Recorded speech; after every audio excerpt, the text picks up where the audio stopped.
আমাদের পবিত্র কোরআনে পাকের মধ্যে আল্লাহ রাব্বুল আলামিন ইরশাদ করেছেন, আলা ইন্না আউলিয়াল্লাহি লা খাউফুন আলাইহিম ওয়া লা হুম ইয়াহজানুন আল্লাযীনা আমানু ওয়া কানু ইয়াত্তাকুন লাহুমুল বুশরা ফিল হায়াতিদ দুনিয়া ওয়া ফিল আখিরাহ লা তাবদীলা লিকালিমাতিল্লাহ যালিকা হুয়াল ফাওজুল আযীম। আল্লাহ রাব্বুল আলামিন বলেন, নিশ্চয় আমি আল্লাহ কি বলছি, আমি আল্লাহ বলছি যে আমার যারা ওলি, আমার যারা বন্ধু, তাদের কোনো ভয় নেই, চিন্তার কোনো কারণ নেই। দুনিয়া এবং আখিরাতে আমি আল্লাহ তাদের জন্য শুভ সংবাদ দিয়েছি। যারা বলে সুবহানাল্লাহ, তারা জিজ্ঞাসা দুনিয়াতে শুভ সংবাদ পাইছে, আখিরাতে তো আমরা সাধারণ মানুষ দেখি না, ঠিক কিনা? আখিরাতের হিসাব আমরা সাধারণ মানুষ দেখি না। এটা আমরা দুনিয়া থেকে যাওয়ার পরে আল্লাহ যখন আমাদেরকে পুনরুত্থান করবে, আমরা কিতাবুল্লাহর উপরে, আল্লাহর নবীর কথার উপরে বিশ্বাস করে স্থাপন করছি। কিন্তু দুনিয়াতে যা দেখা যায় এটা তো সবাই দেখি, ঠিক কিনা? তো আল্লাহর ওলি যে হয়েছে, আল্লাহ যে বলছেন তাদের জন্য শুভ সংবাদ দুনিয়া এবং আখিরাতে, ঠিক কিনা? তাদের শুভ সংবাদ দুনিয়া এবং আখিরাতে। মানুষ দুনিয়ার থেকে বিদায় নিলে ওলি ওয়ারিস রেখে গেলেও ওলি ওয়ারিসরা অধিকাংশ সময় দেখা যায় বাপের মায়ের রেখে যাওয়া সম্পদ খাওয়ার জন্য ব্যস্ত হয়ে যায়, ঠিক কিনা? কিন্তু আল্লাহর ওলিউল্লাহ যারা, তাদের কোনো ওলি ওয়ারিস না থাকলেও তাদের সম্পদ খাওয়ার জন্য কেউ ব্যস্ত হয় না।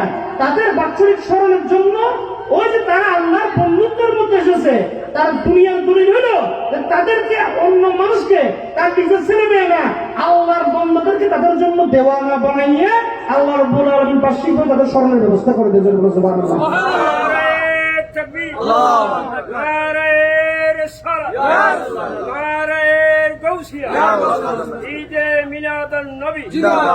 তাহলে দেখেন বাবা, আমার নবী পাক হুজুর সাল্লাল্লাহু আলাইহি ওয়াসাল্লাম 1400 বছর হয়ে যাচ্ছে আমার নবী দুনিয়া থেকে বেসাল হক হয়েছে, ঠিক না?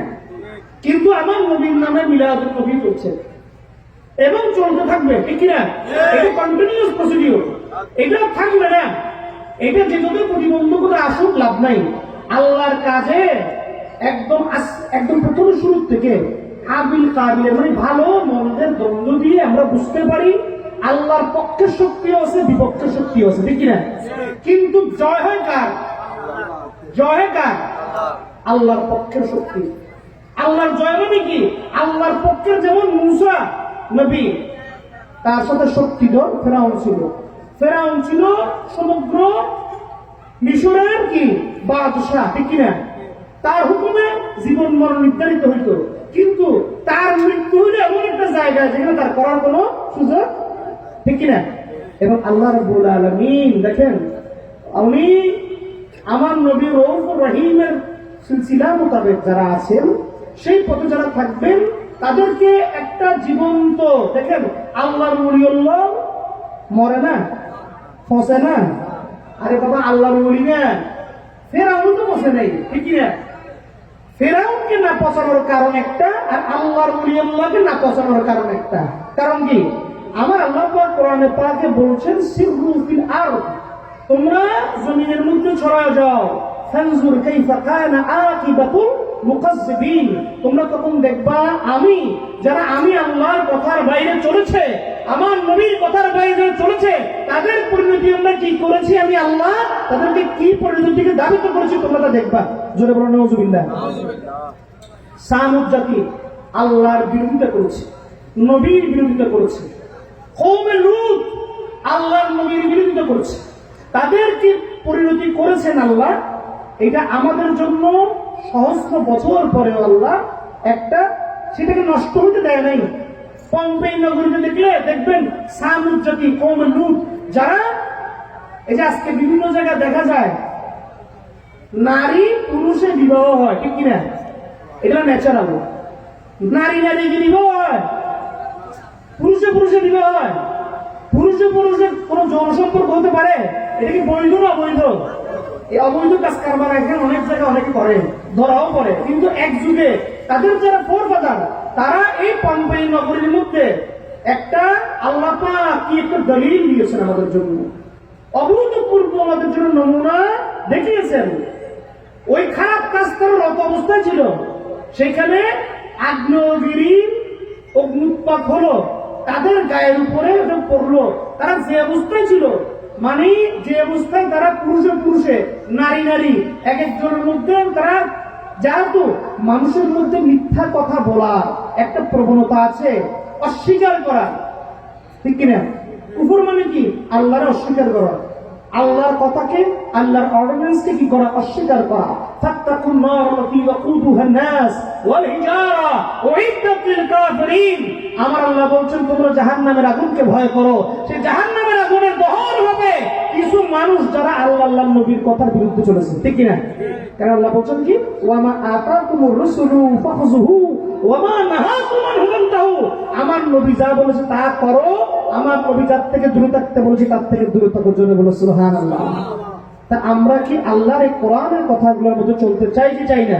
অভূতপূর্ব। দেখেন আমরা ওয়াজ করছি এখন, এই মাগরিবের পরপরই কিন্তু পুরো চট্টগ্রামে প্রচন্ড বৃষ্টি হয়েছে, ঠিক কিনা? কিন্তু আমরা যখন একটা আল্লাহর ওলি আল্লাহর নামে কোনো কিছুটা করবো, আল্লাহ আমাদের দয়া মেহেরবানি করে পরিবেশটা তৈরি করে দিয়েছেন না? হয়তো দেখা যায় আমরা মাগরিবটা মিশে করছি, আবার বৃষ্টি শুরু হয়ে গেছে। এরকম এই যে কি বললাম, এইটা হলো দুনিয়াবি দলিল। আপনি কেমনে বুঝবেন যে আপনি হকের পথে আছেন? কথাগুলো বুঝছেন না, বুঝেন নাই? আপনি যদি আল্লাহ থেকে রহমত পান, ঠিক কিনা? ঠিক না বাবা? না যদি আল্লাহ খালি গজব ফল বুঝিলেন যে কনভার মনে কি অপর গজব নাই, দুনিয়াবি ভাবে বুঝিবার কি নিয়া। তো এই যে আল্লাহর ওলিরা, এটা বললাম তো, এই দুনিয়াবি ভাবে সহায় সম্পদ, আজকে রাজা বাদশার মতো সম্পদ ছিল, এরকম কোটি অঞ্চল অনেক পয়সাওয়ালা মানুষ আছে, মরণের পরে কুয়াশা ইতারা জায়গা জমি খাইয়েরেন তুষ বানাই বলে কিন্তু বাবর নামে এক দেখ ন এক কুড়িশো তোমারও কেয়া গড়িয়ে মানুষের নখাবাদে এলে নজির আছে নাকি নাই? অথচ ইতারা কোনো বলি মরিস মরা গেলেও আল্লাহ প্রেমে, আল্লাহ তাদেরকে যে আল্লাহ প্রেমে প্রেমিক, আল্লাহ দুনিয়াকে তাদের প্রেমে প্রেমিক বানায় দেয়। জোরে বলো সুবহানাল্লাহ। বল আল্লাহু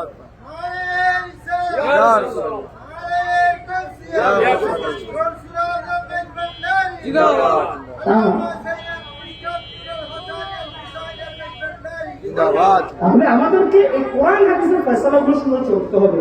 উনারা কিরকম চলেছেন দেখেন। বাবা শাহজালাল শাহপুরান, আমরা তো পাহাড়ে উঠি, পাহাড়ে উঠলে পরিশ্রম করি, মিন্নত বেশি লাগে না কম লাগে? উঠিলে বহুত কষ্ট হয়ে যাবে। তা আল্লাহর ওলি হলো আল্লাহকে পাওয়ার জন্য দুনিয়ার থেকে এলুক থেকে আমার নবী, এটা শুনলেন, এটা কিন্তু এমন না যে বাংলাদেশের ওলি আল্লাহ রেসালত, এটা আমার নবী পাকের রেসালত।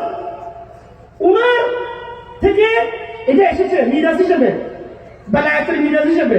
আমার নবী পাক হেরা পর্বতে গিয়েছিলেন, সেটা কি পাহাড় নাকি সমতল? হেরা পর্বত অনেক উঁচু পাহাড়, অনেক খারাপ পাহাড়, এক এক আর সাঙ্গর মানুষ মানে হাত ধরে হেসরে উঠতে বহুত কষ্ট হবে জোয়ান মানুষ। আমার নবী পাক সেই হেরা পর্বতের গুহার মধ্যে, আজকে যে আমরা পবিত্র কোরআনকে নিয়ে এত ফখর করি, ইন্না নাহনু নাযালনা যিকরা ওয়া ইন্না লাহু লাহাফিজুন, নিশ্চয়ই কোরআনকে আমি তোমাদের জন্য নাযিল করেছি এবং এই কোরআনকে হেফাজত করার দায়িত্ব আমি আল্লাহ। কিন্তু দেখেন এই কোরআন কিন্তু নাযিল এত সহজ হয় নাই। এটা কি আল্লাহ আপনার বাড়ি বাড়ি আমার বাড়ি বাড়ি পৌঁছে দিয়ে গেছে? আল্লাহ কি চাইলে পারতেন না? কলমে কলমে কোরআনকে কি করতে পারতেন? তিনি প্রতিষ্ঠা করে দিতে করেন নাই। আমার নবীকে রিয়াজত করিয়ে এই হেরা পর্বতের গুহার মধ্যে মুরাকাবা মুশাহাদা করিয়ে আমার আল্লাহ রাব্বুল আলামিনের কাছ থেকে তিনি যখন সে কিমিয়া প্রাপ্ত হইলেন যে আল্লাহকে আমি কাউকে দেখাতে পারবো না, আমার সাহাবায়ে কেরাম কিন্তু এই অদৃশ্য আল্লাহ, এক আল্লাহর প্রতি আমি সবাইকে ঈমান কেমনে আমান করব, আমার নবী যখন আল্লাহ পাককে রিয়াজতের মাধ্যমে মুরাকাবা মুশাহাদার মাধ্যমে খুশি করলেন, আল্লাহ পাক তাকে সেই দয়া দান করলেন যে আমার নবীর দিকে তাকাইলে আল্লাহকে দেখা হয়ে যেত। সুবহানাল্লাহ। কেমন কি? আমার নবী পাককে আল্লাহ বলছেন কি হাদিসে কুদসিতে, আমার নবী আসহাব থেকে বলছেন, মান রাআনি ফাকাদ রাআল হক, যারা আমি নবীকে, আমি আমার নবীকে দেখেছো তারা আল্লাহকে দেখেছো। সুবহানাল্লাহ। দেখেন আল্লাহর ওলি আল্লাহদেরকে স্মরণ করা, এটা যে ইবাদত। আর উদাহরণ হলো সিদ্দিকে আকবর। সিদ্দিকে আকবর আর নহল আর ইমামুল আউলিয়া মাওলা আলী শেরে খোদা, ঠিক কিনা? ঠিক কিনা? আর মাওলা আলী শেরে খোদা হলে ইমামুল আউলিয়া। আমার নবী পাক যখন তাকে বললেন যে আনা মদিনাতুল ইলম ওয়া আলিম বাবুহা, আমি ইলমের শহর, আলী হলো তার দরজা। এই আলী ইলম মানে কি দুনিয়ার নরমাল ইলম? নো, এটা হলো ইলমুল বেলায়াত, যারা বলে সুবহানাল্লাহ। এজন্য